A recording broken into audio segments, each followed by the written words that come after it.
kita akan membahas mengenai kerangka konseptual akuntansi pemerintahan. Nah, kerangka konseptual akuntansi pemerintahan ini yang merumuskan konsep dalam penyusunan dan pengembangan standar akuntansi pemerintahan atau bisa juga disebut sebagai standar.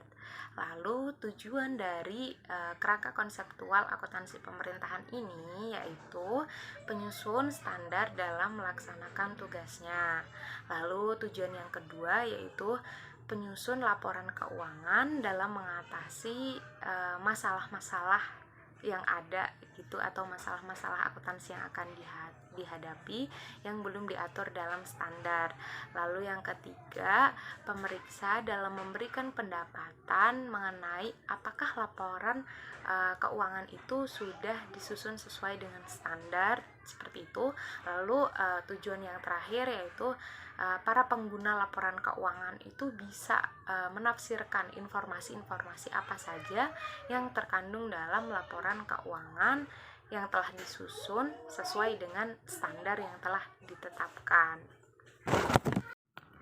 Selanjutnya mengenai lingkungan akuntansi pemerintahan. Nah, lingkungan operasional organisasi pemerintahan akan berpengaruh terhadap karakteristik tujuan akuntansinya dan juga akan berpengaruh terhadap laporan keuangannya. Lalu, ciri-ciri penting lingkungan pemerintahan yang perlu dipertimbangkan untuk menetapkan tujuan akuntansi ataupun untuk menetapkan pelaporan keuangannya. Nah, kita mulai dari ciri utama struktur pemerintahan dan pelayanan yang diberikan.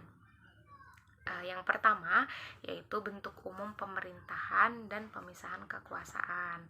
Lalu yang kedua yaitu sistem pemerintahan otonomi dan transfer pendapatan antar pemerintah. Lalu yang ketiga ada pengaruh proses politik, dan yang keempat ada hubungan antara pembayaran pajak dengan pelayanan pemerintah.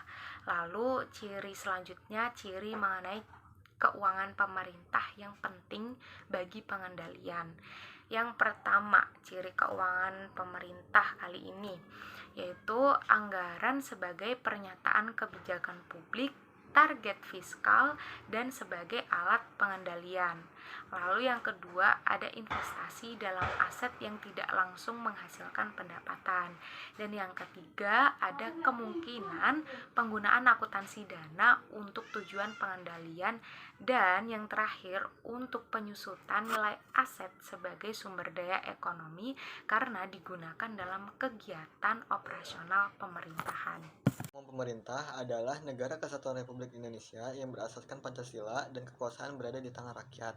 Nah, kekuasaan ini pun didapatkan dari hasil pendelegasian rakyat kepada pejabat publik. Dan sejalan dengan itu, terdapat pemisahan kekuasaan antara lembaga legislatif, eksekutif, dan yudikatif, serta penyelenggaraan negara yang lainnya, yang diatur dalam Undang-Undang Dasar 1945.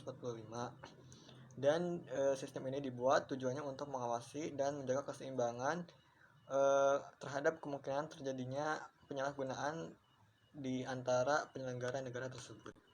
Dalam lingkup keuangan negara misalnya, pemerintah setelah menyusun anggaran itu harus menyampaikan kepada DPR dan DPRD untuk mendapatkan persetujuan. Ketika sudah mendapatkan persetujuan atas anggaran tersebut dari DPR dan DPRD, maka pemerintah bisa dengan leluasa melaksanakannya dengan batas-batas improvisasi dan ketentuan undang-undang yang berhubungan dengan improvisasi tersebut. Nah, improvisasi ini adalah anggaran yang telah disetujui oleh DPR dan DPRD. Kemudian pemerintah pun bertanggung jawab atas penyelenggaraan keuangan tersebut kepada DPR dan DPRD. Selanjutnya, sistem pemerintahan otonom.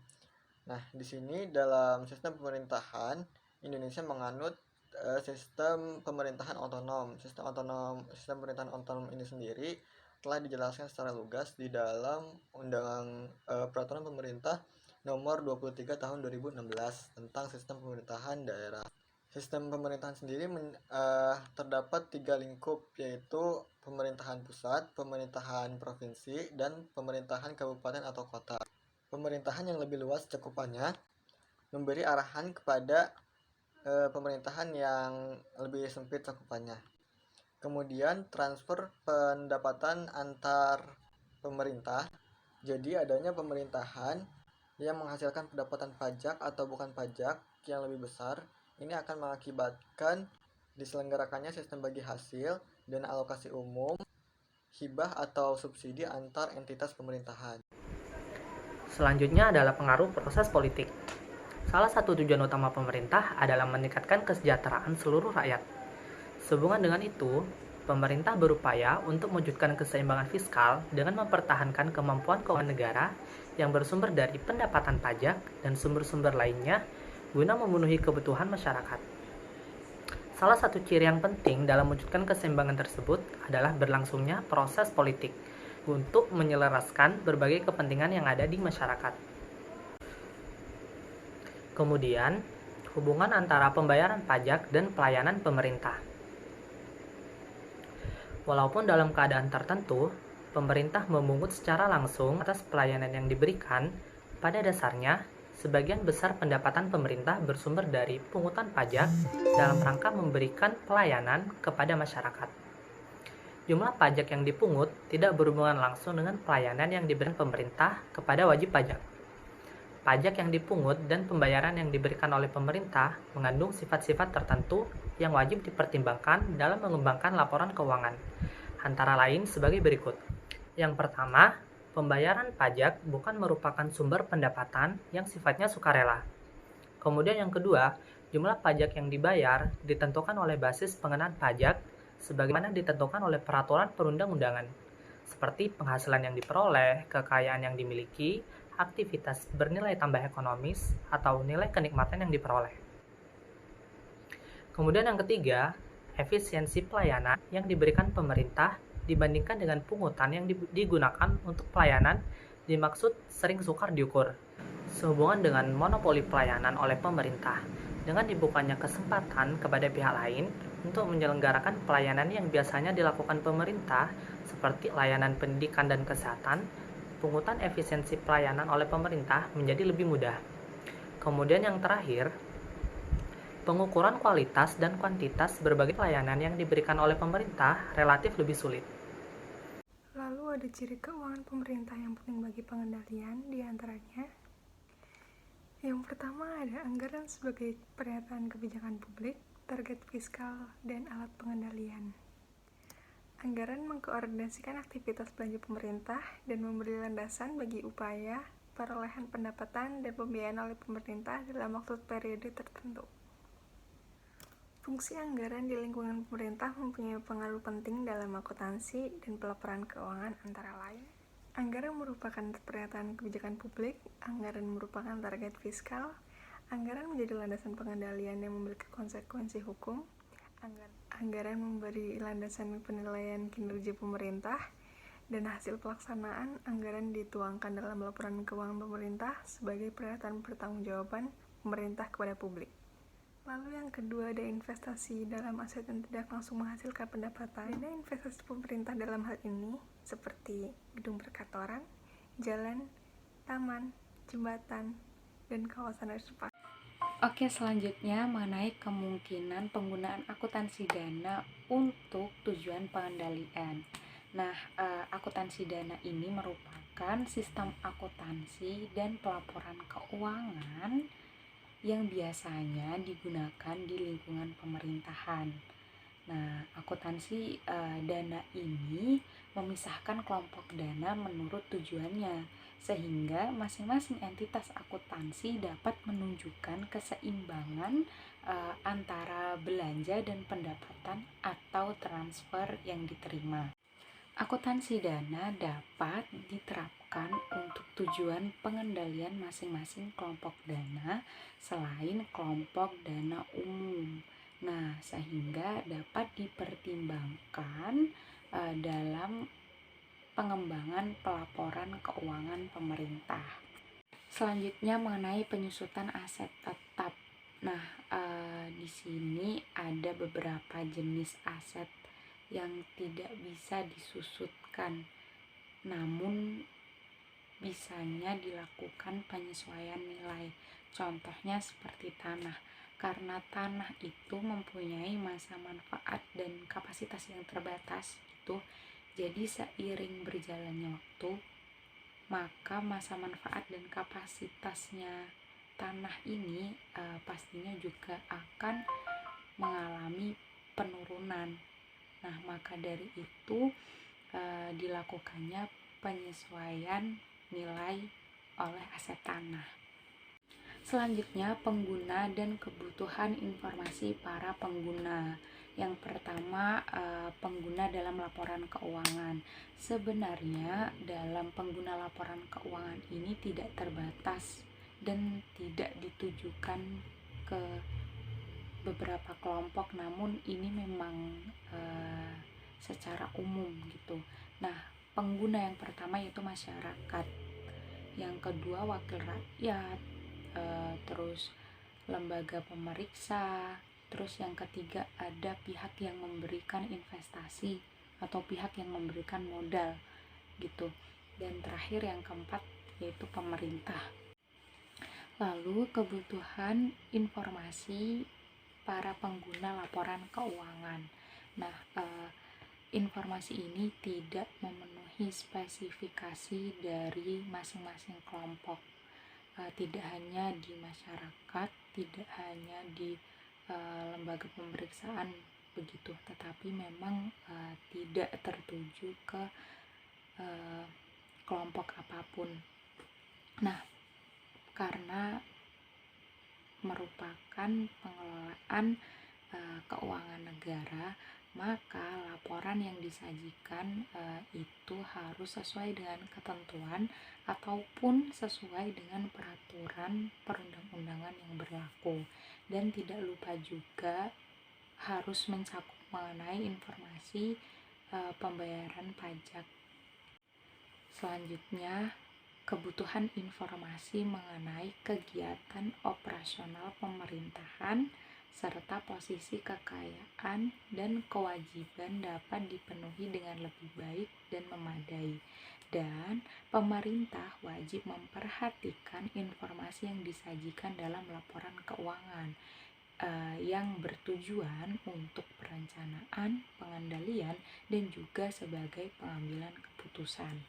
Lebih entitas akuntansi yang menurut ketentuan peraturan perundang-undangan wajib menyajikan laporan pertanggungjawaban berupa laporan keuangan yang bertujuan umum yang terdiri dari pemerintah pusat, pemerintah daerah, masing-masing kementerian negara, dan satuan organisasi di lingkungan pemerintahan pusat atau daerah.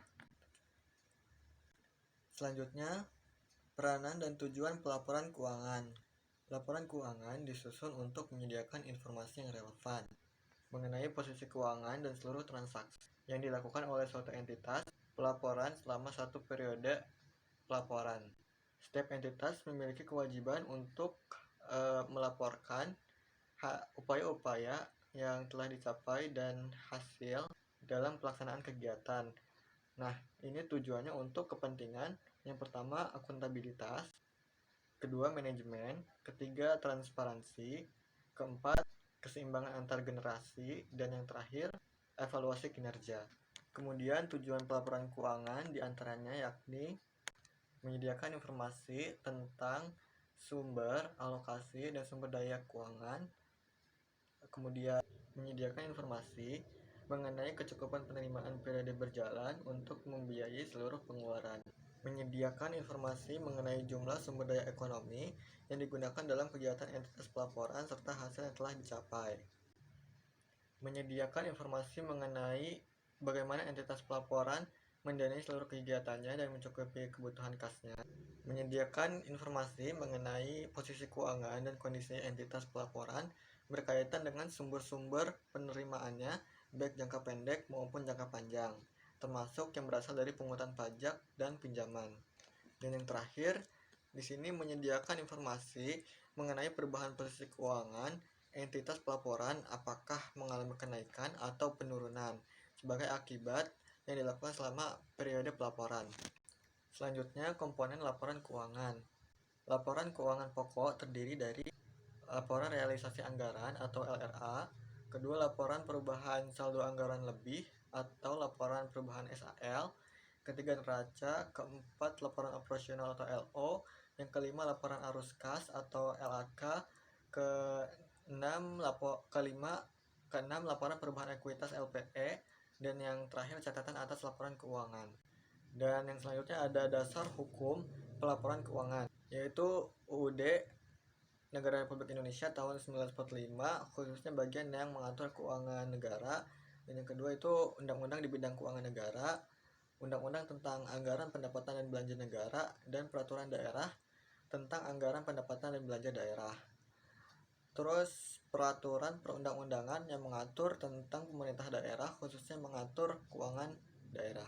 Kemudian peraturan perundang-undangan yang mengatur tentang perimbangan keuangan pusat dan daerah, peraturan perundang-undangan tentang pelaksanaan anggaran pendapatan dan belanja negara atau daerah, dan yang terakhir peraturan perundang-undangan lainnya yang mengatur tentang keuangan pusat dan daerah.